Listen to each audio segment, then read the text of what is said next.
Dia faly indray miaraba antsika rehetra mahatratra ity alahady fa 7 volana Jona 2024 ity.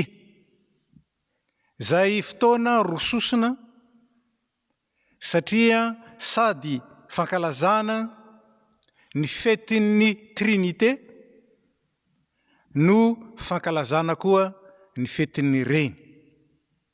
Ary androany dia misy ny fandraisana ny fanasan'ny Tompo amin'ny mahalahady voalohany volana azy ka dia miomana ao amin'izany ny isam-pianakaviana.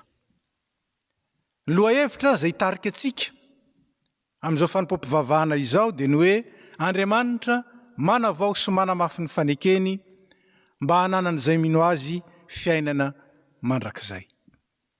Dia ampitombona amintsika rehetra ny fahasoavana sy ny fiadanana avy amin'Andriamanitra raintsika sy Jesosy Kristy Tompo. Amen. Iara-mitsangana isika.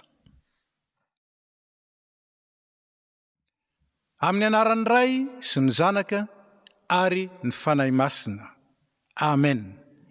Ny salamo 870 ny andininy voalohany ka hatramin'ny 710 no iarahantsika midera ny Tompo. Alleluia! Midera Jehovah ary any an-danitra, midera azy any ambony, midera azy ry anjeliny rehetra, midera azy ry miaramilany rehetra, midera azy ry masoandro mambolana, midera azy ry kintana mazava rehetra, midera azy ry lanitry ny lanitra ary ianareo rano ambonin'ny lanitra. Aoka idera ny anaran'i Jehovah ireo fa izy no nandidy dia ary ireo. Nampitoetra ireo mandrakizay dorizy, nomendalana ireo ka tsy mba mihoatra. Mideran Jehovah ety an-tany ianareo dragona sy ianareo ranolalina rehetra.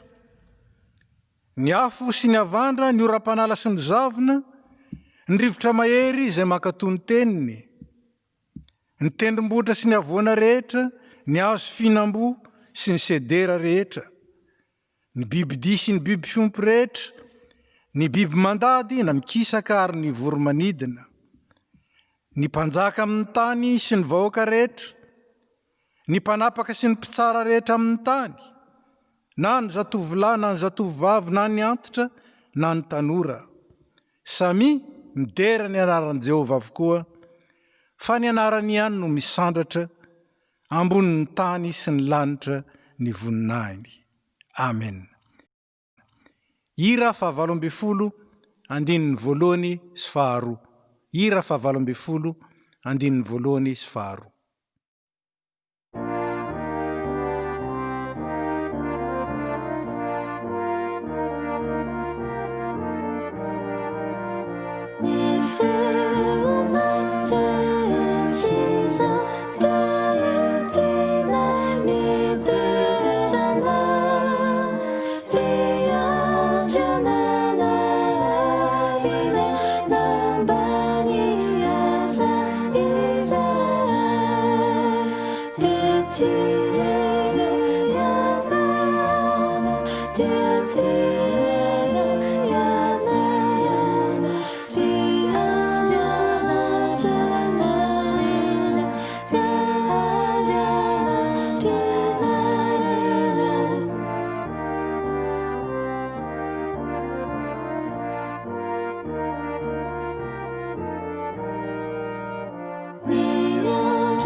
Iara-mivavaka isika. Midera, misaotra, mitsaoka ny anaranao ary manandratra avo zany anaranao zany zay ry Andriamanitra ray zay any an-danitra,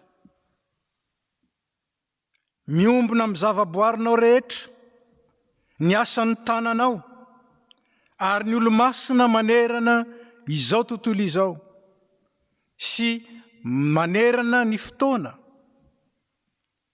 dia mankalaza manome voninahitra anao zay fa Andriamanitra avo dia avo ianao, tompony tompo, mpanjaka ny mpanjaka, Andriamanitra ny Andriamanitra rehetra, nefa dia Andriamanitra be fitiavana sy be famindram-po, ary mifandray aminay sy mitondra anay amin'ny fahasoavana lehibe. Misaotra anao zay fa sitraka ao ny ampiombona ny feonay amin'ny feon'ny arkanjely, amin'ny feon'ny olona masina rehetra, ary amin'ny feon'ny zavaboarinao, manandratra anao ilay pahary, ary mankasitraka anao noho ny asanao fa tsara izany. Ary ankehitriny zay manokana ity andro ity ho fankalazana anao noho ny fidiranao teo amin'ny tantaran'izao tontolo izao, ianao ray, zanaka ary fanahy masina, zay miasa ary mbola mahatanteraka anay mba hahatonga anay ho vahoaka ny fanjakana.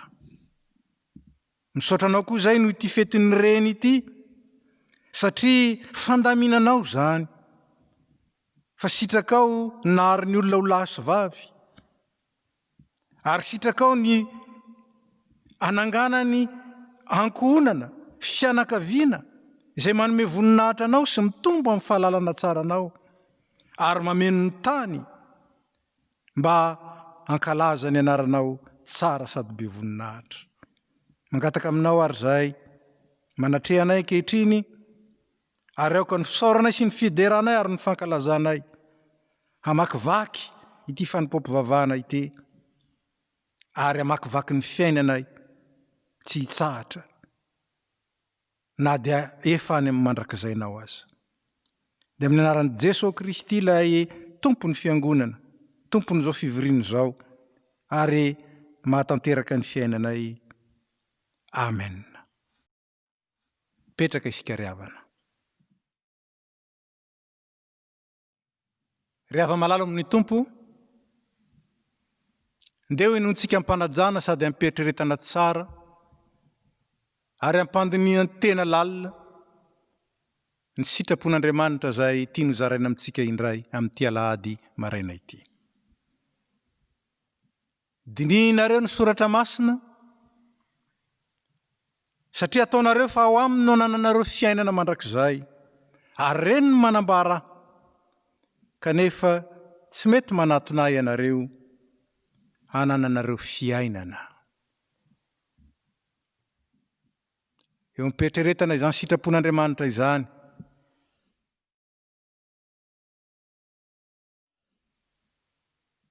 dia aoka hiondrika isika, hanitry teny eo anatrehan'ny Tompo, ary hanokatra ny fontsika mba ho dinihan'ny tenin'Andriamanitra, ary havaozan'ny fanahy masina, hivavaka isika. Tompo, misaotra anao zay midera sy mankalaza noho ny asanao lavorary, ary tanteraka tao amin'ny Jesosy Kristy, ilay teny tonga nofo ka nonina taminay. Tompo, manoloana zany teninao zany nefa dia menatra sy mangay ay zay, fa nomenao ny teninao, nefa indraindray tsy renesinay akory, tsy omenay lanja, tsy ataonay ho zava-dehibe le teny fiainana, fa teny maro avy atsy aroa no mameno ny fiainanay, ary indraindray aranay.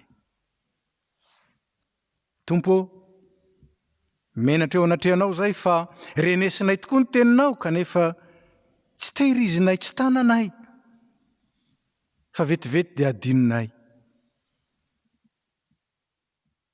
Ianaranay ny teninao Tompo, ary miezaka ao amin'izany ny fiangonana na dia malemy aza, kanefa tsy tanterahanay eo amin'ny fiainanay izany. Tonga teto amin'izao tontolo izao ianao Jesosy Kristy, ho teny fiainana, ho teny tonga nofo, nefa dia tsy iainanay. Nomenao anay ny fanahy masina Tompo,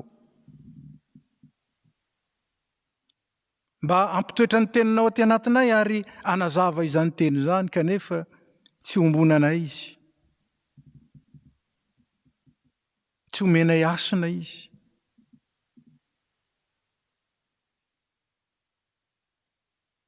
Ankehitriny manatona anao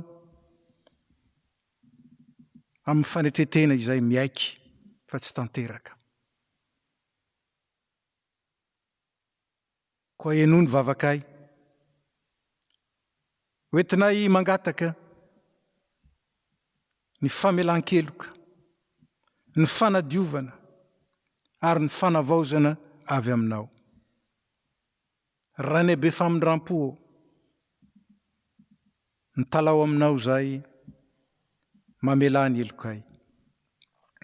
Diovy zay ho afa-pahotana, sasao zay mba ho afa-keloka, ary avaozy ny fanahinay mba ho vonoka Nompo anao. Ny fitiavan'i Jesosy Kristy zanakao mpamonjy anay no angatahanay aminao. Amen. Dia mbola ataontsika ny hira fa 457 andininy voalohany. 457 ny andininy voalohany.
Ry havana malala, ny Andriamanitsika dia Andriamanitra fitiavana,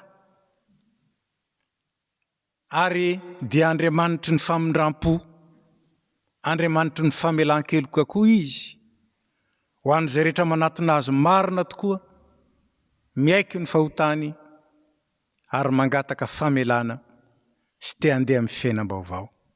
Koa anao izay mibebaka marina, raiso amin'ny fahatokina sy fisaorana, ny teny anambaran'ny Tompo ny famelan-keloka tolony ianao, iara-mitsangana isika.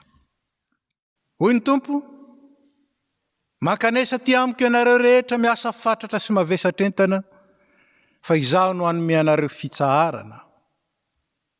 Fiainana mandrakizay nomen'Andriamanitra antsika, ary ao amin'ny zanany izany fiainana izany, izay mino ny zanaka no manana ny fiainana mandrakizay, fa izay tsy mino ny zanaka dia tsy hahita fiainana. Koa voavela ny eloko ao noho ny anaran'ny masina. Amen. Mbola ataontsika ny hira fa 780 ny andininy faharoa. 780 ny andininy faharoa.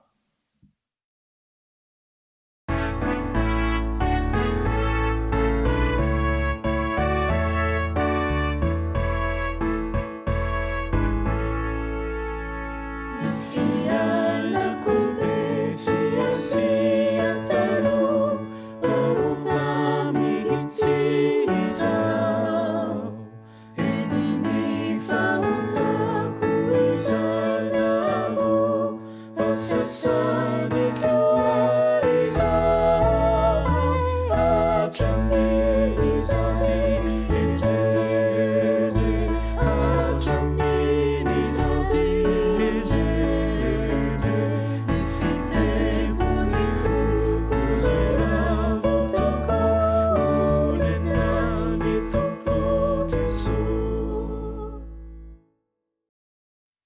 dia afaka mipetraka isika ry havana.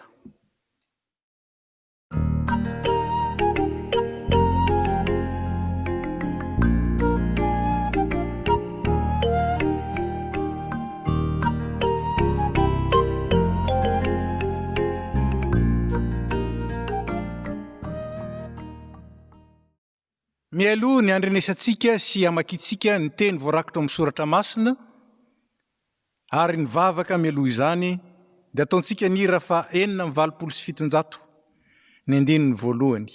427 ny andininy voalohany.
Nous invite à la prière.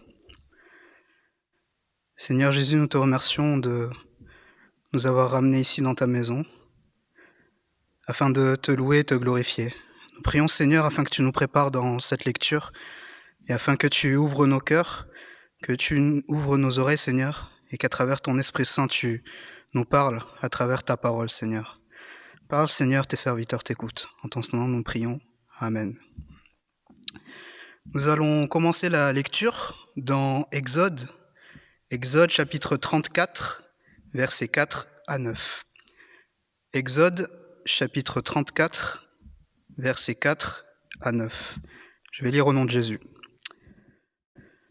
Moïse tailla 2 tables de pierre comme les premières. Il se leva de bon matin et monta sur la montagne de Sinaï, selon l'ordre que l'Éternel lui avait donné. Et il prit dans sa main les 2 tables de pierre. L'Éternel descendit dans une nuée, se tint là auprès de lui, et proclama le nom de l'Éternel. Et l'Éternel passa devant lui, et s'écria, « L'Éternel, l'Éternel, Dieu miséricordieux et compatissant, lent à la colère, riche en bonté et en fidélité, qui conserve son amour jusqu'à 1000 générations, qui pardonne l'iniquité, la rébellion et le péché, mais qui ne tient point le coupable pour innocent, et qui punit l'iniquité des pères sur les enfants, et sur les enfants des enfants, jusqu'à la 3e et à la 4e génération. » Aussitôt, Moïse s'inclina à terre et se prosterna.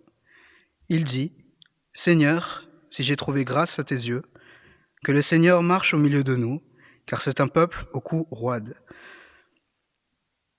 Pardonne nos iniquités et nos péchés, et prends-nous pour ta possession. Amen. » Toizantsika famakiana ny teny, izany dia ho hita amin'ny Korinthiana faharoa, toko 7:12, andininy 1:12 ka hatramin'ny 7:12. Korinthiana faharoa, toko 7:12, ny andininy 1:12 ka hatramin'ny 7:12. Anaran'i Jesosy. Farany rahalahy mifalia, aoko tanteraka ianareo, mandraisa ny finoanana, miraisa saina, mihavana, ary Andriamanitry ny fitiavana sy ny fiadanana ao aminareo. Mifanaova veloma amin'ny fanorohana masina. Ny olona masina rehetra manao veloma anareo. Toizantsika ny famakiana ny teny ao amin'ny Jaona toko 7, ny andininy 19 ka hatramin'ny 20. Jaona toko 7, ny andininy 19 ka hatramin'ny 20. Tsangana ny fiangonana. Amin'ny anaran'i Jesosy. Fa toy izao nitiavan'Andriamanitra izao tontolo izao, nomeny ny zanan'ilay tokana mba tsy ho very izay rehetra mino azy fa hanana ny fiainana mandrakizay. Fa Andriamanitra tsy naniraka ny zanaka ho amin'izao tontolo izao, hanameloka izao tontolo izao, fa mba hamonjeny izao tontolo izao. Izay mino azy dia tsy ho iloina, fa izay tsy mino kosa dia efa voaheloka rahateo, satria tsy nino ny anaran'ny zanak'alahy tokan'Andriamanitra izy. Amen. Andriamanitra manavao sy manamafy ny fanekeny mba hananan'izay mino azy fiainana mandrakizay. Ny Andriamanitsika ry havana dia Andriamanitra izay ambara fa Andriamanitra masina indrindra. Ary rehefa nahary izao tontolo izao izy, nahary ny zavaboary ary nahary ny olona, dia mba ahazoany manasongadina izany fahamasinana zany, ka ho hita ekena iainana eo anivon'ny asany.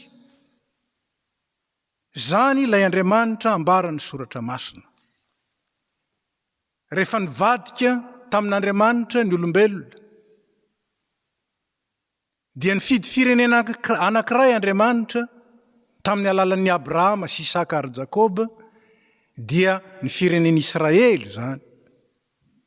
Anehoany zany fahalebiazany sy fahamasinany zany. Ka dia nasehony tamin'ny fitantanan'ny fiainany, ary fantatsika zany tamin'ny itondrany Abrahama, Isaka, Jakoba sy ireo zanany 12 mirahalahy,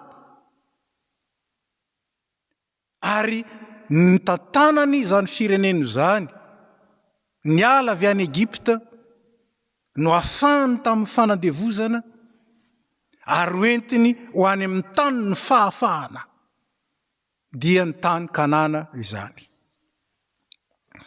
Ao anatin'izany vanim-potoana hitantanan'Andriamanitra ny vahoakany zany, ary mba ahazoany maneho ny fahamasinany, dia nanome azy fitsipimpiainana izy tamin'ny alalan'ny didy 10 izay nivoaboasany Mosesy ho lalàna miisa 370. Ary zany lalàna izany dia fitsipika hoentina miaina mba hahatonga ilay vahoakan'Andriamanitra ho masina ho azy, ary hahatonga ny fahamasinan'ilay Andriamanitra ho eo amin'ny firenena. Zao anefa, raha mbola ny hevitra izany tao an-tendrombohitra Sinay, Andriamanitra nanolotra zany ho an'ny Mosesy, ny vahoaka kosa dia nanota sy nivily tamin'Andriamanitra. Nanitsakitsaka ilay voninahitr'Andriamanitra sy ny fahamasinany, nanompo sampy, dia nombala-kely volamena. Ilay fitsipimpiainana nomen'Andriamanitra azy, dia nanjary ny ampanga azy. Hanika rehefa nidina Mosesy, dia nazerany teo amin'ny sampy sy teo amin'ny vahoaka izany fitsipika izany, ny tsara azy, ka dia nandringana azy. Ary raha tsy nifonany Mosesy, ripaka tao izy rehetra. Ripaka. Zao anefa, Andriamanitra dia tsy te hanary ny vahoakany. Andriamanitra na dia eo aza ny fahamasinany sy ny voninahiny zay tsy tiany hitsakitsahany, tsy mahafoy ilay firenena nanaovan'ny fanekena, mahatoky manko izy.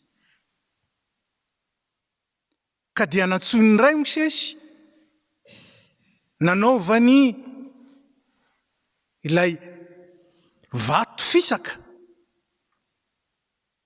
nanoratana indray ilay fitsipimpiainana, ary nasainy nataony Mosesy zany hoentina. Inona nefa nolazainy Mosesy? Marina fomenao ty vato fisaka misy ny lalàny ty fitsipiky ty, fa izao raha tsy miaraka aminay ianao, very any zay. Fa zay de firenena mafiatoka. Ary mafinaritra ny ilazan'Andriamanitra ny tenany eto. Zavatra roa no anambaran'Andriamanitra ny tenany.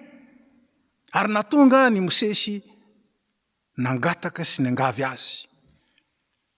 Hoe tsy ilay vato ihany Tompo, tsy ilay didy folo ihany Tompo, tsy ilay fitsipika nomenao ihany Tompo, fa ianao mihitsy. Ianao tianay andeha ho fivoanay.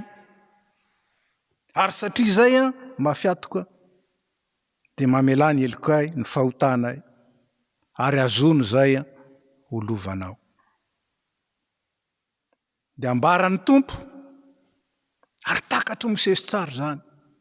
Fa voalohany, Andriamanitra mankala ota sy marikoriko-pahotana izy. Andriamanitra mankala ota ary marikoriko-pahotana izy. Faharoa, ambarany fa Andriamanitra tia ny olona izy na dia manota azy izy. Andriamanitra raiki-po amin'ny olona izy. Ambara aza hoe tia ny mpanota izy, fa tia ny mpanota mba ho vonjena.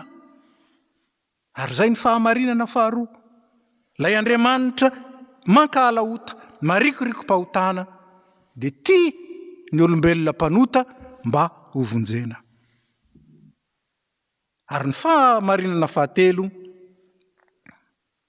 mamonjy Andriamanitra, miala nenin'Andriamanitra, satria tiany ho tena zanany isan'andro ary mandrakizay isika.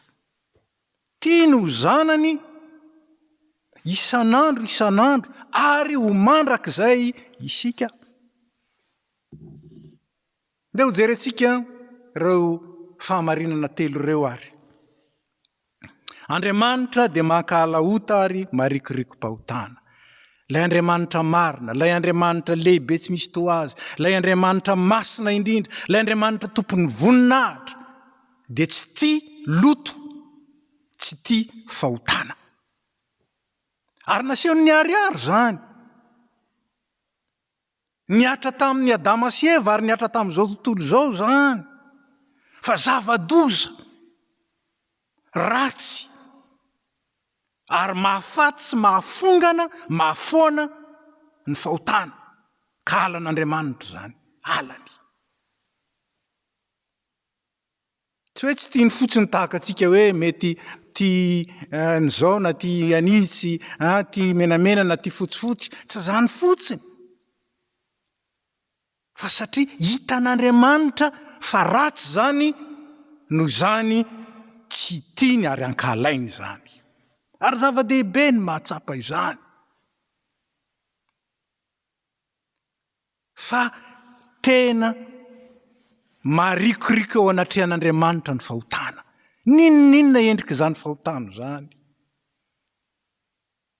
Ninona everitsika ho lanjany zany fahotana zany? Ka anambaran'ny Paoly hoe mahafaty ny ota. Fahafatesana ny tambon'ny ota. Na everina ota kely na zay ota be. Satria nahoana? Satria fanososena ny voninahitr'Andriamanitra ary fandotona ny fahamasinan'Andriamanitra. Ary zay ny fahamarinana voalohany. Ary araka zany azagaga. Indrindra rehefa mahita amin'ny testamenta taloha isika, fa misy tantarana fandringanana, misy tantarana korontana, misy tantarana ady tsy mety vita, misy tantarana areti-mandringana, misy tantarana loza marobe ao, zay anehoan'Andriamanitra. Zany halozany fahotana izany. Tsindrina tsara. Fa loza, ratsy ny fahotana, ary ny Andriamanitra avo indrindra tsy misy toazy dia mankahala ota ary maharikoriko manoloana ny fahotana. Zao anefa raha Andriamanitra tsy tia Andriamanitra fa nijanona fotsiny tamin'ny fahamarinany sy ny fahamasinany ary ny voninahiny levona, ary mety tsy nisy izao tontolo izao. Saingy ilay Andriamanitra dia Andriamanitra tia. Ka dia nasehony ny refin'izany fitiavana zany, fitiavana lehibe tsy misy to azy. Toy izao ny tiavan'Andriamanitra zao tontolo izao, nomeny ny zanany lahy tokana mba tsy ho very zay rehetra mino azy fa hanana fiainana mandrakizay. Nomeny, nafoiny, satria tsy tiany ho very isika, satria tsy tiany ho ateliny ota isika. Zany hoe hotely ny fahafatesana mandrakizay dia ny zanany no nafoiny. Ny zanany lahy tokana, ilay tokany aigny, malala zany tsara angamba, ny mananjanaka tokana, manana lahy tokana, ary indrindra amin'izao fetin'ny reny zao, raha misy amintsika reny tsy manana afa-tsy lahy tokana, atsika tsaina angamba ny vidiny zany lanjany zany, nafoiny noho ny fitiavana antsika. Nefa ambarany soratra masina marina fa tsy hoe tiany mpanota izy point barre, ka dia afaka manota daholo tsika satria tiany foana, fa tiany mpanota mba ho vonjena izy. Ary nasehon'Andriamanitra miharihary tamin'ny alalan'i Jesosy Kristy io alozan'ny fahotana io sy ny refin'ny fitiavany. Ahoana zany refin'ny fitiavany zany? Nafoiny ary tsy misy tsy nataony mba hahatonga atsika ho voavonjy. Zany. Fa ho voavonjy, kinona ny atao hoe voavonjy? Raha nanaraka tsara teo sika, nomen'Andriamanitra fitsipim-piainana ny zanak'olombelona, nomen'Andriamanitra fitsipika iainana ny zanak'Israely, fitsipika nomen'Andriamanitra io. Mahalala an'izany daholo sika satria nankany an-tsekoly, ny atao fitsipika dia règle. Inona no ampiasana ny fitsipika? Mba hanipihana mahitsy. Fa rehefa miseho dada ny ankizy, na miseho dada ny olona, dia manao tsipitanana izy. Tsy mila règle. Mazava fa tsy omeny ny mpampianatra noty tsara mihitsy zany. Nefa misy miambo tahaka zany. Noho n'inona? Noho ny akamoana. Kamo andray règle sy ampiasa règle. Noho ny fiheverantena zavatra koa, mihevitra fa afaka manipy amin'izao. Ary ny fahatelo, tsy miraharaha zany zavatra mahitsy zany. Tsy miraharaha, na mibiliko ny mahitsiko maninona moa io? Tsy ry havana, tsy zany. Tsy zany. Fa ity fitsipim-piainana ity, amin'ny maha-fitsipim-piainana azy dia ny hoe io no ahafahana manipika ho amin'ny fiainana. Ahafahana mandeha mahitsy ho amin'ny fiainana.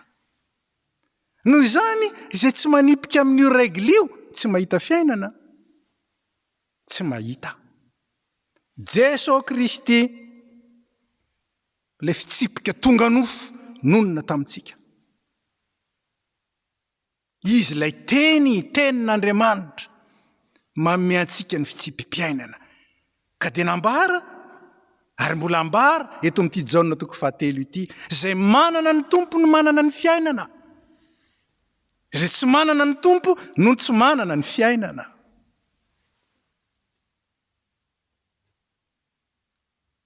Ary dia zany lay Andriamanitra miala nenina. Miala nenina. Araka izany dia misy asa roa ny teny. Ny asa voalohany dia ny mampatsiaro antsika ny fitiavan'Andriamanitra, ny asa lehibe izay nataony, ka hatramin'ny ain'ny zanany aza nafoiny.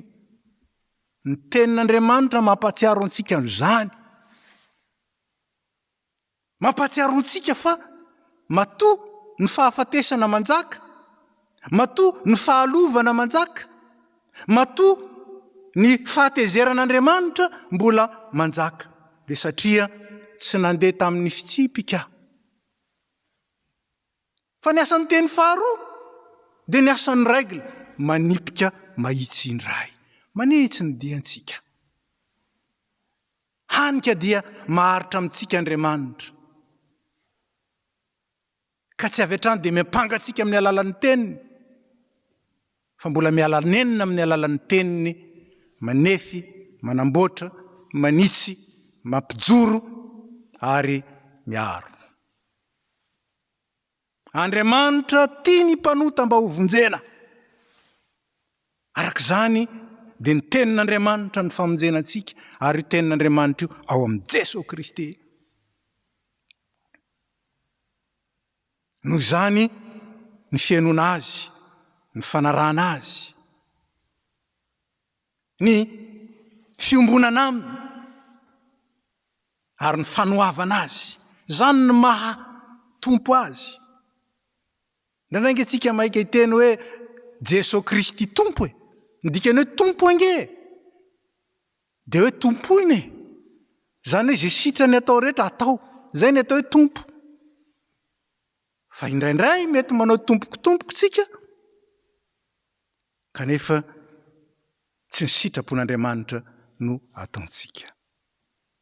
Nefa ilay Andriamanitra dia Andriamanitra be famindram-po. Ahoana ny lazana azy ao amin'ny Eksodosy ny vakitsika. Ilay Andriamanitra dia Andriamanitra tsy mety manamarina ny meloka. Ary mamaly ny heloky ny ray amin'ny zanaka hatramin'ny zafy afo sy ny zafin-dohalika. Inona angeny mahatonga an'Andriamanitra iteny an'izany? Nahoana Andriamanitra no ohatran'ny loza be masika tahaka izany? Tsy Andriamanitra ny loza be sy masika. Fa ny fahotana sy ny vokany no loza be sy masika. Satria fahafatesana mandrakizay ny vokany. Tsy fahafatesana ho an'ny tena ihany, fa fahafatesana ho an'ny taranaka mihitsy. Satria tsy nandeha tamin'ny mahitsy. Ary zany ny mahazava-dehibe ny toeran'ny sekolelady. Zara amin'ny lalina tokony alehany ny zaza. Zany ny mahazava-dehibe ny fianakaviana. Ny toeran'ny reny izay ametrahana lova tsara, lova ny fiainana mandrakizay ho an'ny taranaka. Saingy io Andriamanitra izay mankalaota, marikoriko-pahotana io, dia Andriamanitra mamindra fo sy miantra. Arao tsara ange, mamindra fo sy miantra, maharo-po sady be famindram-po sy fahamarinana, mitahiry famindram-po an'ny olona rivo mandimby, mamela heloka sy fahadosoana ary fahotana. Zany ilay Andriamanitra. Ary nahoana izy no manao izany? Hoy ny nambarany azy ao amin'ny Jeremia. Fitiavana mandrakizay ny tiavako anao, zany nampaharetako famindram-po aminao. Mamindra fo Andriamanitra satria tia. Tia. Saingy izao, ny fitiavan'Andriamanitra tsy firaisina tsikombakomba amin'ny fahafatesana mandrakizay. Ny fitiavan'Andriamanitra tsy firaisina tsikombakomba amin'ny loza sy ny antambo ateraky ny fahotana. Ny fitiavan'Andriamanitra tsy firaisina tsikombakomba amin'ny fahafatesana, fa mifanohitra ireo. Ary dia izay nidirantsika amin'ny fahamarinana fahatelo. Andriamanitra tiantsika ho tena zanany isanandro mandrakizay. Fantatsika fa ny reny dia natao modely teo amin'ny fitiavana. Mo mety manadino ny zanany minono va ny vehivavy? Tsy manadino, mety manadino ihany izy azafady. Mety manadino ihany izy, fa izaho kosa tsy mba manadino anao. Natao marika mihitsy ny reny na dia eo aza ny fahalemeny. Natao marika. Kanefa ao anatin'izany misy kosa izay mahasamihafa ny reny amin'Andriamanitra. Inona ny mahasamihafa ny reny amin'ny tompo? Ny reny zany lay manana fitiavana, maharo-po. Inona ny tsy andeferan'ny reny amin'ny zanany? mahatanty hatramin'ny ditrany azy. Zanany io maminy fony, ary zany koa Andriamanitra araka ny anambarany azy eto. Saingy izao Andriamanitra koa dia Andriamanitra ny fahamarinana, noho izany dia Andriamanitra mpitsara izy. Tsy mety manamarina ny meloko Andriamanitra. Zany ny fahamarinana. Ary satria zanany isika, dia tia ny ombona aminy amin'izany fahamarinana izany, andeha amin'izany fahamarinana izany. Ary zay ny sekren'ny faharom-pon'Andriamanitra. Zava-dozany ny milalao ny famindram-pon'Andriamanitra. Paoly apôstôly dia nampitandrina fa misy olona izay ratsy ary dia mbola miaratsy ihany, sady mamitaka ny fitahana ho nylazany soratra masina azy, sady mamitaka ny fitahana. Fa rehefa zatra miaina ao anatin'ny faharatsiana isika dia meratsy. Dia tezain'Andriamanitra tsika tsy andeha amin'izany, ka avaozy ny famindram-po mba hiovana. Ary zay ilay hery ny tenin'Andriamanitra manova ny fiainana. Ny ravavintsika katolika dia manana hira izay ankamamiko mihitsy, ny hery ny teninao ane anova ny fiainanay. Teny manova. Hay zany ilay fitsipika, ilay règle, dia entina indray mba manitsy ilay tsipika natao tanana teo izay mivilabila ahitsiny. Ary zany asan'ny tenin'Andriamanitra manamboatra manavao antsika izany, dia asan'ny tenin'Andriamanitra miaro antsika, tsy atory tsy hovariana, ka hiara-meloko amin'izao tontolo izao, fa mba hay kosa hanararaotra ny faharom-pon'Andriamanitra, ny famindram-pon'Andriamanitra, ary ny fanavoazan'Andriamanitra ny fanekeny amin'ny alalan'ny anomezan'ny teny ho antsika. Hanavaozany antsika amin'ny finoana, mbola nasany antsika koa handray ny fanasan'ny tompo, hahatsiaro ny fahafatesan'ny Kristy ho antsika, ary handraisa antsika ny fiainana amin'ny alalan'izany, mihinana ny tenan'ny Kristy dia ny tenin'Andriamanitra zany, ary misotro ny rany dia ny fibebahana izay andraisana famelan-keloka izany. Nahoan'Andriamanitra no miala nenina anitsy sy anamboatra, anefa antsika ahatonga antsika ho tena zanany, satria eto tsika dia efa tian'Andriamanitra hiaina ny mandrakizay. Eto no miaina ny mandrakizay, manompoka eto ny mandrakizay. So tsika hiandry, alao rehefa kelikely, tsy fantatsika ny fotoana. Betsaka ny andro tahako izany, sangindrisy. Ry havana, io ny fahamarinana tian'Andriamanitra hiainantsika, ary nanomezany antsika ny fanahy masina, efa nilazaina tamin'ny Pentekostra zany. Azo hery ianareo. Ary zany hery ny fanahy masina omenantsika izany. Hery ahazoantsika miavao. Hery ahazoantsika manitsy ny lalana raha sendra diso. Hery izay ahazoantsika mijoro raha sendra kalavo. Hery manavao antsika, satria hery mitondra antsika ho amin'ny mandrakizay. Manompoka izao ny mandrakizay. L'éternité commence maintenant. Ary zany mbola ampaharetan'Andriamanitra ny famindram-pony mba hahatonga anao handray ny mandrakizay androany. Ry havana, fetin'ny Trinité koa androany. Ary ao anatin'izany, izay no amaranana azy. Ny fahamarinan'ny ray, ny fahamasinany, le tsy azo vazavaziana, tsy azo atao atandrevaka. Tia ny iainako sy iainanao zany. Aoko masina ianareo, satria masina aho Jehova Andriamanitra reo. Mety tsy haintsika amin'izao zany. Nefa nivonjen'Andriamanitra isika tamin'ny alalan'ny zanany, tamin'ny alalan'ny Jesosy Kristy maty ho antsika. ka mbola mafa tsy fahatanterantsika sy ny fahalementsika ny herin'ny rany fa mahery zany raha zany manatona azy ary maneke ahitsyn'ilay teny tonga nofo nonona tamintsika ahitsiny aza mirimbelona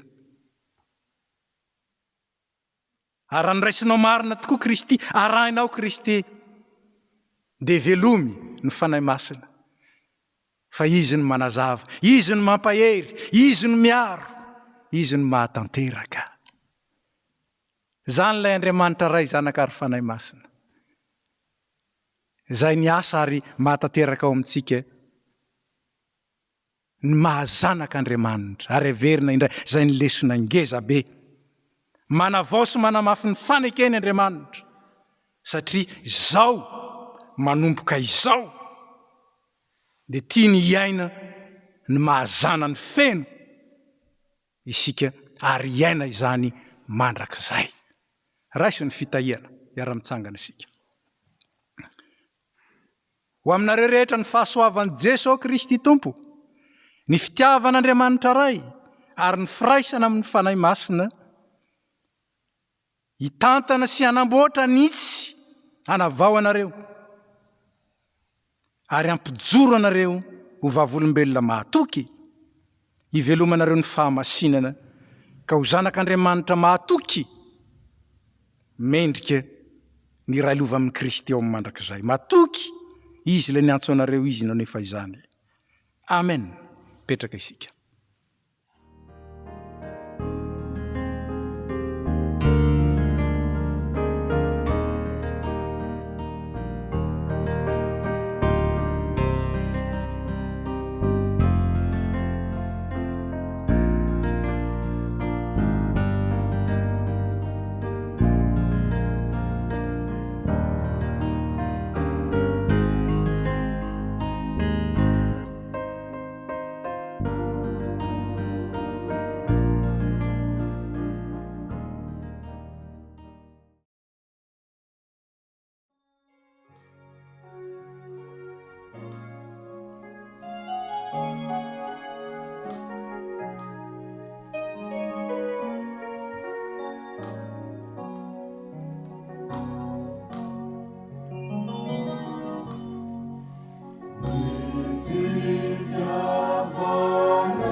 zao dia iara-mitsangana isika iara-manonona ny fanekam-pinoana apostolika izay iraisantsika amin'ny fiangonana masina manerana izao tontolo izao.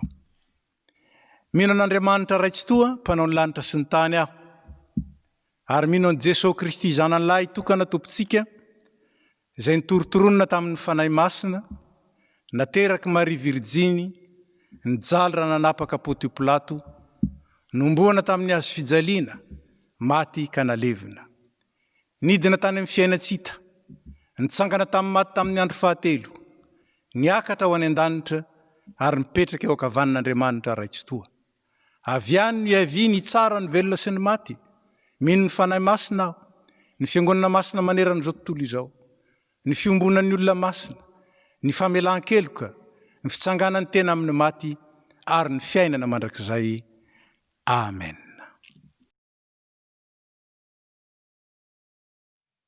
Araka ny voambara teo dia misy ny fandraisana fanasan'ny tompo androany. Koa dia miomana ampanao amin'izany isika, ataontsika ny hira fa 4:200 ny andininy voalohany. Zany hira zany no anasany ny tompo atsika. Anaton'azy ilay Andriamanitry ny fahasoavana mba ho avaoziny isika. Ary indrindra ampitafiny ny mahazanak'Andriamanitra atsika voninahitry ny anarany.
Aoka hiara-mitsangana isika ry havana. Ho aminareo ny fiadanan'ny tompo.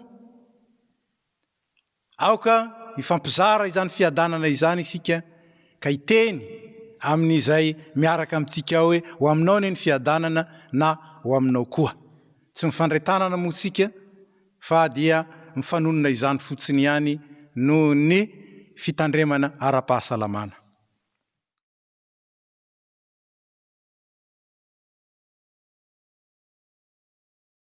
Asandrato ny fonareo ho eo amin'ny tompo. Asandratray ny fonay ho eo amin'ny tompo. Aoka hoderaintsika ny tompo Andriamanitra. Mendrika hoderaina izy. Mbola hiara-mivavaka sika ry havana. Entiko tompo ray masin'Andriamanitra mandrakizay mahefa ny zavatra rehetra. Mety tsy mahavonjy ny saoranay ianao amin'ny fotoana rehetra sy amin'ny toerana rehetra. Amin'ny alalan'i Jesosy Kristy tomponay, izay tianay sy nanolo tena hamonjy anay. Amin'ny alalany koa nideran'ny anjelin'ny fiandriananao. Hitsaon'ny fanapahana sy ny fahefana rehetra anao amin'ny tahotra. Ary iarahan'ny fiangonana any an-danitra sy ty an-tany, midera ny anaranao amin'ny fiobiana. Ary zay koa ankehitriny, dia miara-manandratra ny feonay aminy, ka amin'ny fanajana lehibe ny hideranay hoe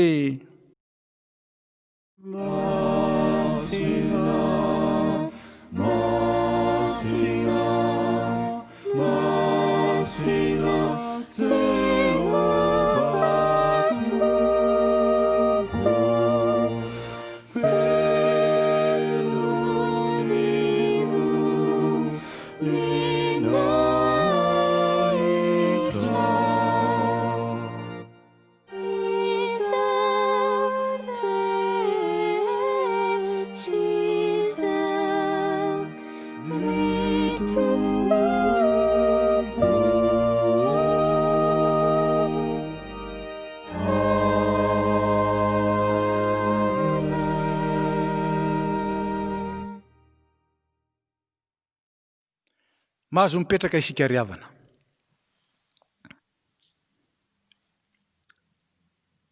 Ry kristianina malala, aoka isika hatsiaro an'i Jesosy Kristy izay maty nisolo antsika, sy nitsangana ho fanamarinana antsika, dia fanatim-pihavanana tolotr'Andriamanitra itsika. Ary aoka isika hiara-misaotra sy hivavaka. Misaotra anao zay ry Andriamanitra rainay tompon'ny lanitra sy ny tany, fa noho ny famindramponao aminay mpanota manitra, dia nomenao ny zanakao lahy tokana mba tsy ho very zay rehetra mino azy, fa hanana fiainana mandrakizay.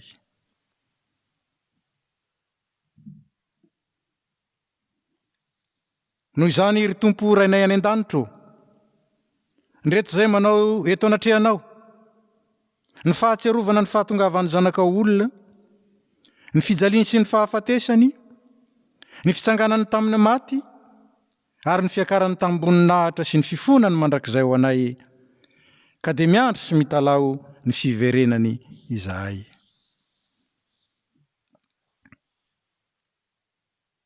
Ankehitriny ray eo, aidiny ny fanahy masina mba hameno ny fonay ka ndraisanay tokoa ny tomponay amin'ny finoana velona amin'izao izy manatona anay amin'izao fanasana izao. Fa ny fanahy masina no aharinao, amelomanao, anamasinanao ary anomezanao anay ny zava-tsoa rehetra. Misaotranao zay ry Jesosy Kristy Tompo, midera ny anaranao zay ry Zanak'Andriamanitra lahy tokana mpamonjy anay. Ankalazaina ane ianao noho ny fitiavanao zay mahery noho ny fahafatesana. Ary zay izay tonga eto anatrehanao iombona amin'ny latabatrao. Dia mangataka mba hampiraisinao aminao ohatry ny sampana amin'ny voaloboka. Ampianaro hifankaty tahaka ny tiavanao anay izay. Ary aoka izay ara-manana amin'ny fiangonana masina manontolo, ny fiononana sy ny fifaliana aminao. Dia ianao izay miara-manjaka amin'ny ray sy ny fanahy masina hatramin'ny taloha indrindra ka ho mandrakizay.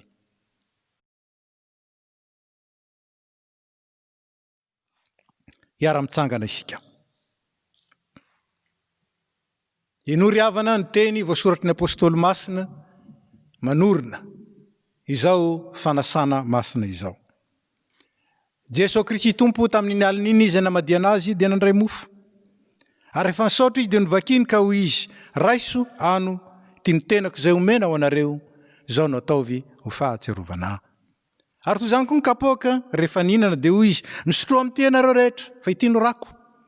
Dia ny amin'ny fanakena vaovao izay alatsaka ho an'ny rehetra ho famelan-keloka. Koa na oviana na oviana no misotro ianareo, dia izao no atao ho fahatsiarovana ahy. Koa dia misaora ny ray izay nampahamendrika antsika hanana anjara amin'ny lovan'ny olona masina eo amin'ny mazava. Amen. Hira fa 7:100 ny 9:7. 7:100 ny 9:7.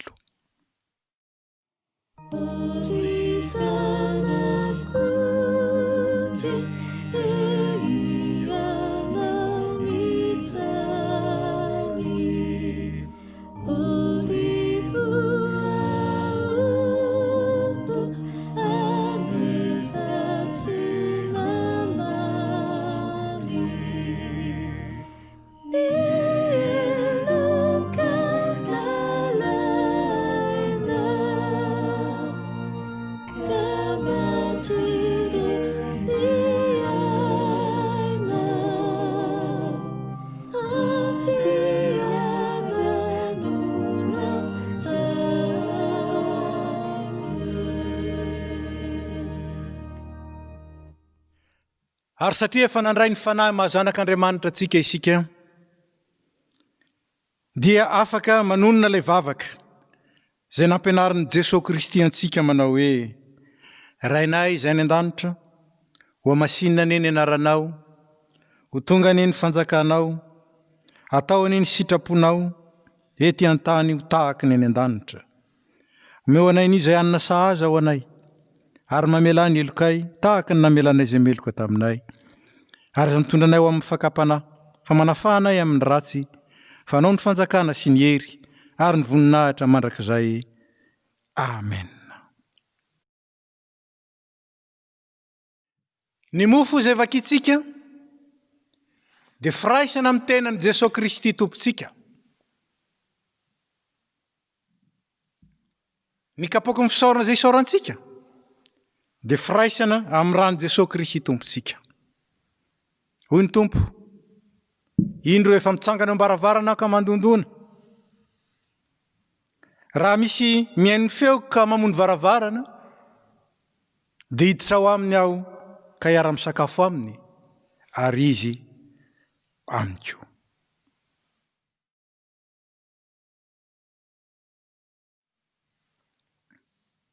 Manao ny hira fa 420 ny 9:2 isika, dia zaraina ny mofo sy ny kapoaka. Ny ray aman-dreny na ny dekona izay ao amin'ny tokantrano no mizara ny mofo sy ny divay. Ataontsika ireo andininy roa ireo.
Hoy Jesosy Kristy Tompo, raiso ano tiany tenako izay omena ho anareo, izao no ataovy ho fahatserovana.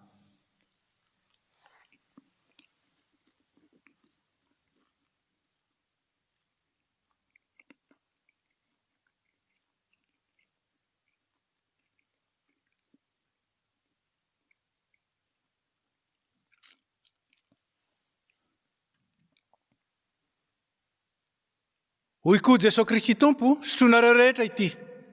Fa ity ny rako dia ny amin'ny fanekena vaovao izay latsaka ho an'ny rehetra ho famelan-keloka. Zao no atao fahatserovanahy, na oviana no misotro ianareo.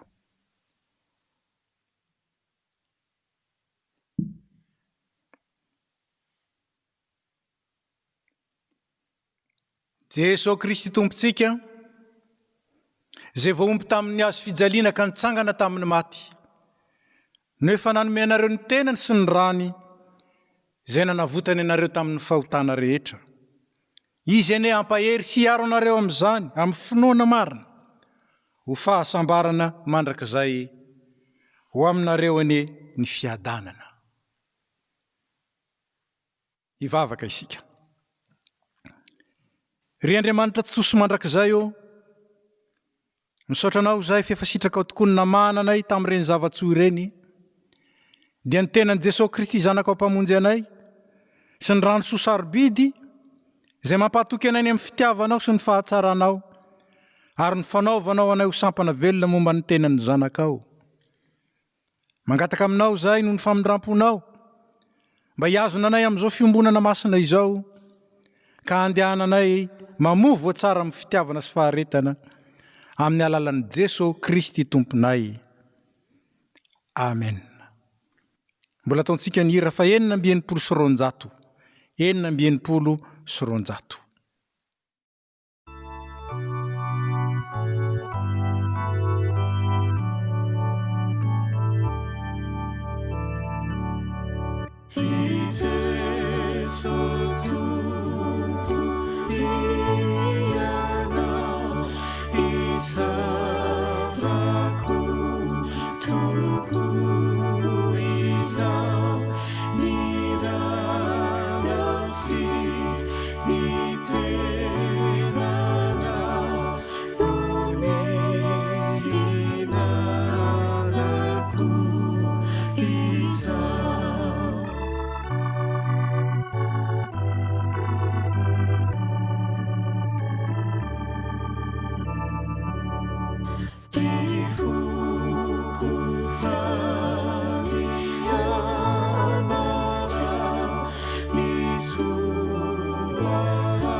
Riavan'ny malala amin'ny tompo, indro referena amintsika indray ny fandaminana mikasika ny fanompom-pivavahana mifanatrika. Manekeny mpitondra anareo ka manohava azy fa Andriamanitra tsy tompon'ny fikotranana fa tompon'ny fiadanana. Araka ny fandaminana dia anomboka amin'ny alahady 14 Jiona amin'ny 3 ora tolakandro ao amin'ny Temple du Salin ny fitoam-pivavahana atrehina ara-batana mandra-pavitan'ny fanamboarana izay atao ao amin'ny Vieux Temple. Saingy mbola ho voafetra anisan'ny olona afaka manatrika izany araka ny fipetranapetraky ny mpitondra fanjakana tsy maintsy arahina sy hitsinjovana ny fahasalamantsika.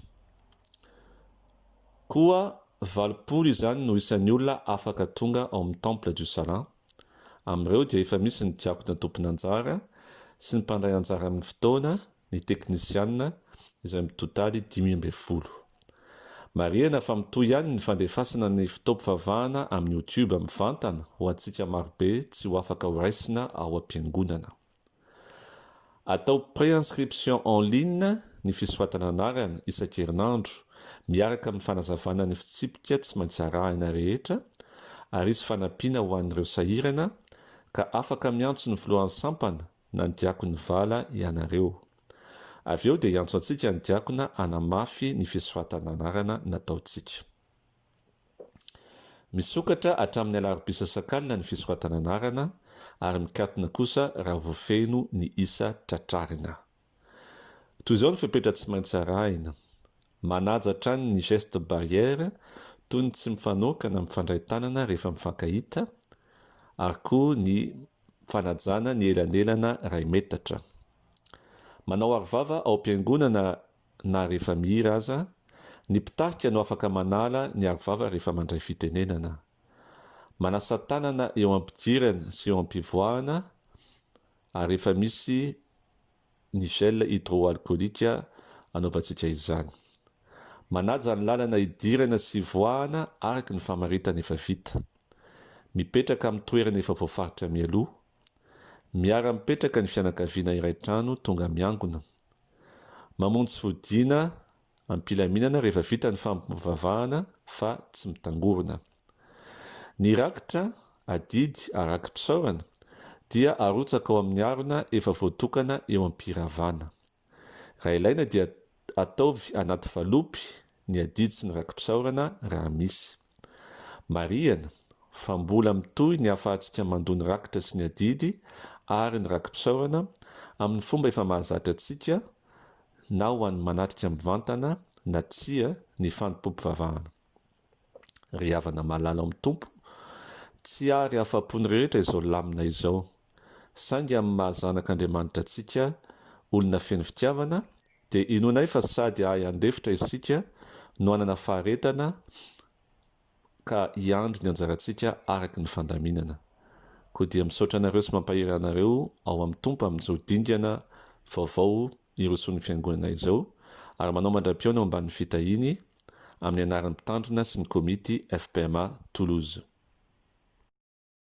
Dia mbola mpifaliana trano ry havana ny arabanantsika anio amin'ny anaran'ny mpitandrina sy ny komity FPMA Toulouse any amin'ny tokantranontsika tsirairay avy any.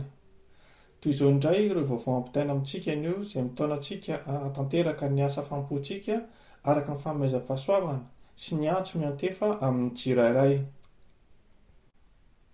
Vaovao nasionaly. Fanasana zakabe sampana vehivavy kristianina iraisana, sampana lehilahy kristianina iraisana. Fa manana izao rakitra izao amin'ny vilany tany izahay mba ho an'Andriamanitra ny lehiben'ny hery fa tsy ho aminay. Korintiana 2:4-7.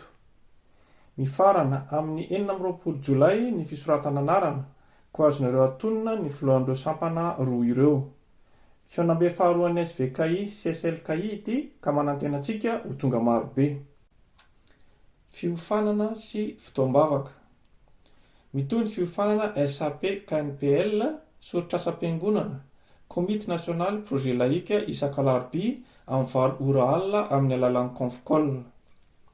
Izany dia fiofanana sy fampianaram-pinoana natao ho an'ny vahoaka ny FPMA manontolo ko haintanina isika eto Toulouse anaraka izany. Mikasika ny fotoan'ny fotoam-bavaka nasionaly amin'ny efatrora sy amin'ny fitoro arivo isan'andro dia azontsika jerena ao amin'ny tranokala fpma.church.news ny vaovao rehetra.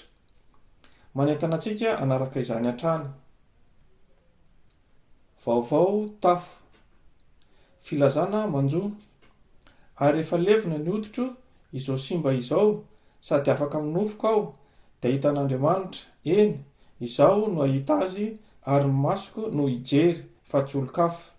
Efa matim-pandriana ny saiko ato anatiko. Joba 7:20 ny 420 sy 720. Amin'ny fofeny fankasitrahana an'Andriamanitra no ampandrenesanay anareo fa nantsony ody any aminy ny reny malalanay Emilie Razarsoa ny zoma fa 7 Mey 2024 tamin'ny Madagasikara rehefa nivahiny 70 taona teto an-tany. Hoy ny zanany Ramamonjy Heriniana mivady sy ny zanany, Kolonga Anitra mivady sy ny zanany, Ramamonjy Arlantitina sy ny zanany, Razafy Mamonjy Ajavero mivady sy ny zanany, Ramamonjy Weltaina. Rojombavaka mampiatsiahy antsika efa misy ihany koa ny rojombavaka isan'andro. Ny tableau mirakitra ny sujet de prière dia efa alefa mivondrona asa fiainam-piangonana sy ny diako mivala hatrany any amintsika. Rakitra sy adidy. Miantso fanaty sitrapo eny ambarao izany. Amosa 4:15. Ny fandaovana ny adidy sy rakitra ary fanampisaorana dia azontsika atao amin'ny alalan'ny virement, chèque alefa any amin'ny mpitambola amin'ny fiangonana, carte bancaire amin'ny alalan'ny roy elo aso. Izany dia afaka atao ao amin'ny tranokala amin'ny fiangonana fpma-toulouse.com, rubrika vondronasa vola sy fananana, izay hitanao torolalana manazava ny fanaovana azy. Engeviny indrindra isika mba hanoritra ny anton'ireo fandraisana anjara na ho rakitra na adidy na rakim-pisaorana. Dia tsarovy ry havana fa ny manome amin'ny fifaliana no ankasitrahan'ny tompo. Trano fiangonana. Araka ny fivoromben'ny mpandray tamin'ny volana martsa 2024 dia mampandray antsika fa mitohy ny tetikasa amin'ny firosoana fananana trano fiangonana. Isy voamiera manokana atsangana andinika lalina momba izany. Ny fanomezana na tonom-bola tiantsika atao ho fanohanana izany asa izany dia alefa ao amin'ny sous-compte trano fiangonana, Coasio Libellé trano espace anarana ny fandaovam-bola atao. Ny numéro IBAN sous-compte FPMA Toulouse dia ho hitantsika ao amin'ny site internet. Catéchomène. Isy fampianarana catéchomène androany amin'ny efatrora tolakandro amin'ny alalan'ny visioconférence. Étude biblique. Isy ny étude biblique ny talata fa 7 jona amin'ny 7:00 amin'ny alalan'ny visioconférence. Diary. Ny fampompivavahana manaraka dia amin'ny alahady 14 jona 2024 ao amin'ny Temple du Salin ho an'izay nisoratra anarana ary direct amin'ny YouTube ho an'ny hafa manomboka amin'ny 3 tolakandro. Ny voninahitra ho an'Andriamanitra ireriana.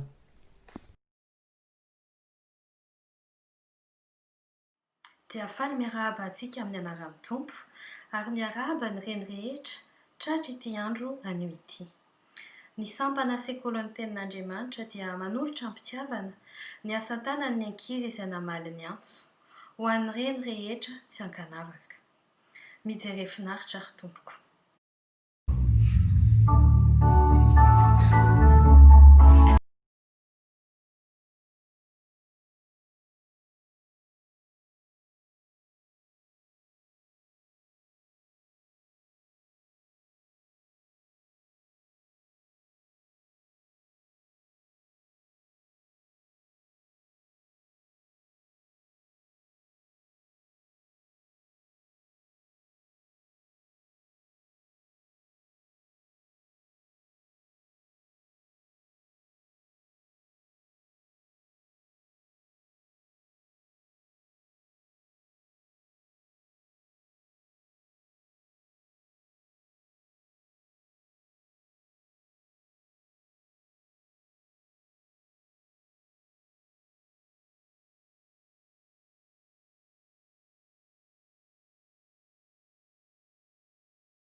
dia faly miaraba ny reny rehetra amin'izao andro lehibe natokana ho anareo izao.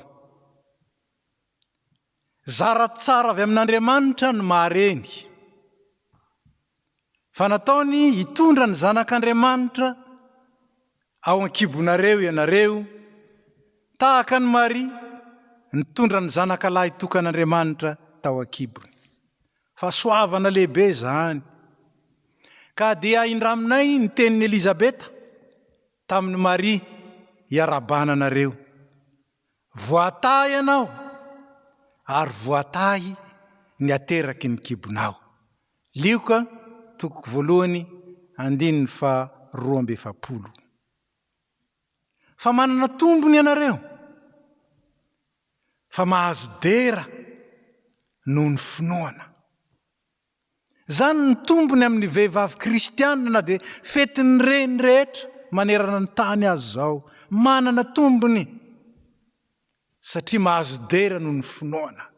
Reny mino, reny manana firaisana amin'ny tompo tahaka ny Maria. Ka dia hoy ny boky Noabolana hoe ny vehivavy matahotra ny tompo ihany no deraina. Omeo azy ny avy amin'ny vokatry ny tanany, ary aoka ny asany hidera azy eo am-bavahady. Oabolana 1:30-20. Dia miaraba anareo reny rehetra, mirary ny fiadanan'ny tompo sy ny fitiavan'ny ray, ary ny fampiombonany ny fanahy masina ho aminareo. Ka dia iainanareo ny fahasambaran'ny kibo nitondra ny zanak'Andriamanitra. Fa voatay ianareo ary voatay ny ateraky ny kibonareo. Matsiaro manokana ireo izay namoy reny tamin'ity taona ity. Ary aoko tsarovatsika fa renirenitsika efa nodimandry reny dia mitarika antsika ihany hisaotra an'Andriamanitra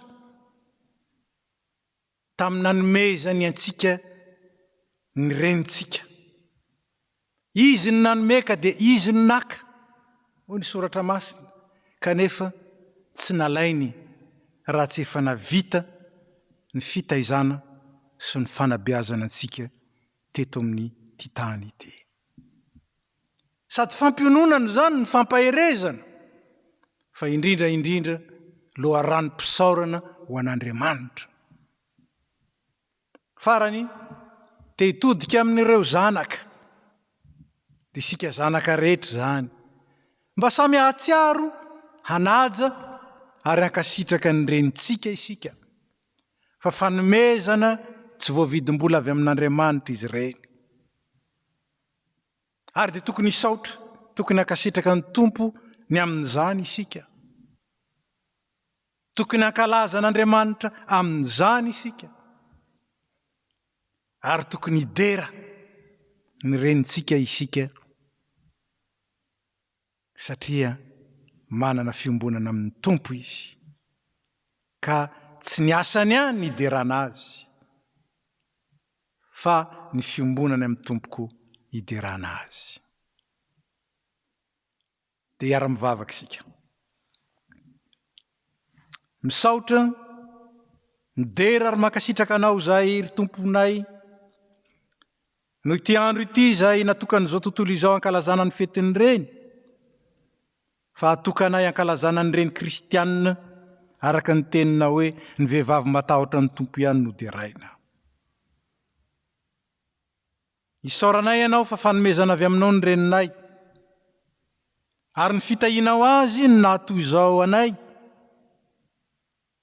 Ka dia ampio zay hankasitraka azy ireo, tsy amin'ny teny fotsiny, fa amin'ny asa sy ny marina koa. Dia taio izy ireo, tanterao amin'ny teny fikasana sady sony lehibe indrindra avy amin'ny teninao, ary meo azy ireo nitompo fifaliana mandrakariva noho ny fahazoavanao sy ny valim-babena raisiny koa avy amin'ny taranany. Dia ankinina feno aminao zay rehetra tokony ho azy ireo, Tompo, araky ny haben'ny fahasoavanao ao amin'ny Jesosy Kristy Tompo. Dia amin'ny alalany sy amin'ny anarany. Amen. Mbola araka ivavaka isika. Tompo, misaotra anao amin'ny fonay tokoa izahay fa efa nampianaranao anay izay sitraka ao ataonay. Andriamanitra, ampio izahay ankehitriny amin'ny alalan'i Jesosy Kristy noho ny fanahinao masina, mba hitehirizanay ny teninao amin'ny fo madio, hitombonay amin'ny finoana, mba hiatsara isan'andro isan'andro izay amin'ny fitondran-tena masina, ary ny teninao anie no hikianay na amin'ny fiainana na amin'ny fahafatesana. Apetraka eo am-pelantananao Tompo ny fiangonanay, mba hitombo isan'andro isan'andro amin'ny fanomponanao ary eo amin'ny fahalahina misy eo anatrehan'ny zanakao tsirairay avy. Amin'izao andro manokana natokana eo aneny izao koa Tompo, dia apetraka eo am-pelantananao ny renim-pianakaviana tsirairay avy Tompo, mba ho iseho eo anatrehany ny fahasoavanao ary mba ho ravaka sy ho fototry ny fianakaviana tsirairay avy ny reny, ary apetraka eo am-pelantananao ny tokantrano tsirairay Tompo, mba handroso ary ho eo akaikinao isan'andro isan'andro. Apetraka eo am-pelantananao koa izay ireo lavitry ny fianakaviana amin'izao fotoana izao, mba aoka ianao no hamangy azy ka hitahy azy ary ahafahany mialoka mba ny fahasoavanao. Mbola apetraka eo am-pelantananao Tompo Madagasikara, hitanao ny zavatra rehetra mitrangany amin'izao fotoana izao. Apetraka eo am-pelantananao ny mpitondra anay, mba hatanteraka ny sitraponao ary mba ny voninahitra ao no hita fa tsy ny asany ratsy. I La France izay mandray anay koa Tompo dia mbola apetraka eo am-pelantananao, aoka ianao no hanolo-tsaina ireo mpitondra Tompo, mba hatanteraka ny sitraponao sy ny fahamasinanao eto anatrehan'ity firenena ity. Dia amin'izao mbola fotoan-tsarotra andalovanay izao Tompo, mbola apetraka eo am-pelantananao ny marary rehetrarehetra. Aoka ny fanahinao masina no hamangy azy tsirairay avy ka hampahery azy Tompo, ary mbola novo indray izany fahasalamana ao anatin'izany raha sitraka ao, ary mba ho voninahitra ao anie ny fanasitranana rehetrarehetra. Dia ho an'izay mitady asa Tompo sy ireo izay mianatra, aoka ianao no hanolo-tsaina azy ireo rehetrarehetra. Aoka ianao no hatanteraka ny sitraponao amin'ny fiainan'ny tsirairay avy, ary mba ho voninahitry ny anaranao ange izany rehetrarehetra izany raha tanteraka fa tsy ho reharehany. Dia izay zavatra rehetrarehetra mety adinay Tompo, izay zavatra rehetrarehetra mety tsy takatry ny sainay, dia efa apetraka tanteraka eo am-pelantananao, ary amin'ny anaranao nanaovana an'izany vavaka izany. Amen. Amarana izao fotoana izao sika riavana, ka dia hoiraintsika eo am-pitsanganana mialoha ny afatra sy ny tsodrano ny antema fahadimy. Antema fahadimy.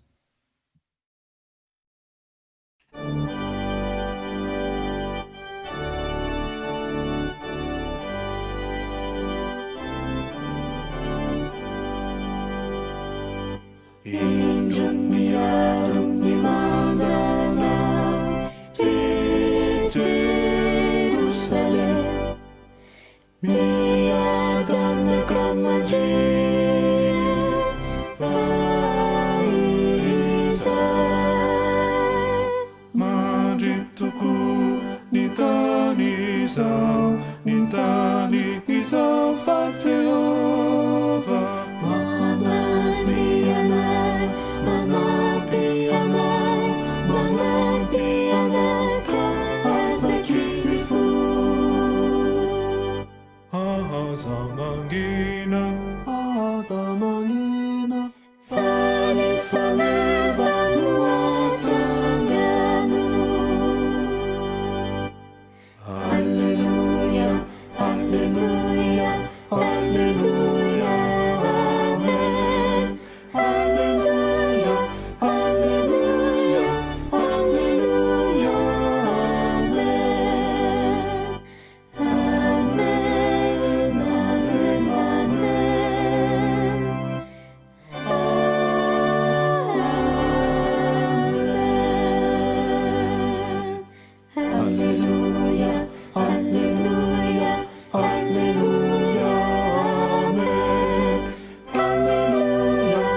Zao no afatra ho antsika avy amin'ny tenin'Andriamanitra.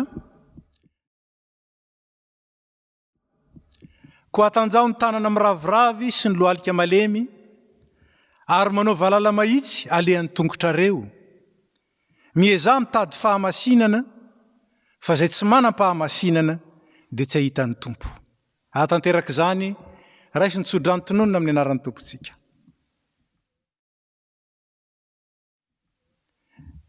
Ny tompo any ny tsy lalana ny fonareo ho amin'ny fitiavana an'Andriamanitra sy ho amin'ny faharetan'i Kristy, ary ny tompo ny fiadanana ane, anome anareo fiadanana mandrakariva amin'ny zavatra rehetra.